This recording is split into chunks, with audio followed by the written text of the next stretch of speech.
Un chiffre qui fait froid dans le dos, les cancers, les diabètes et les problèmes d'infertilité ont augmenté de 30% en Midi-Pyrénées entre 2003 et 2011. En cause, les perturbateurs endocriniens. Ce sont des substances chimiques ingérées et respirées au quotidien et qui viennent bouleverser notre corps. Les explications avec Geoffrey Priol.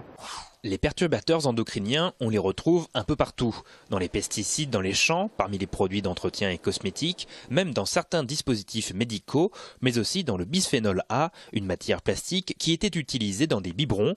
Ils entraînent des problèmes graves de santé, comme des malformations génitales et la baisse de qualité du sperme. Cette donnée, effectivement, que l'on observe dans l'espèce humaine, eh bien, on peut la déduire de ce que l'on observe dans l'expérimentation animale.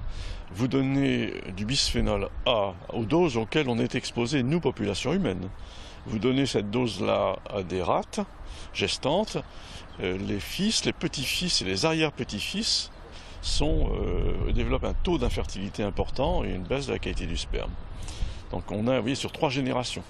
En 16 ans, la concentration de spermatozoïdes a baissé de 30% dans le pays et la région Midi-Pyrénées est la dernière dans le classement des spermes de qualité.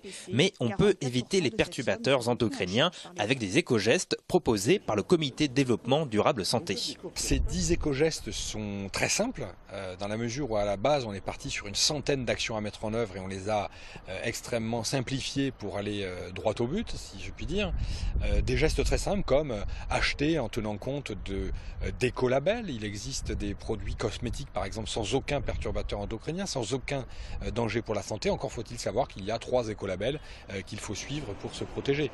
Le comité a lancé une campagne nationale pour sensibiliser les hôpitaux à ces éco-gestes. Pour l'instant, seule la clinique Pasteur les a adoptés.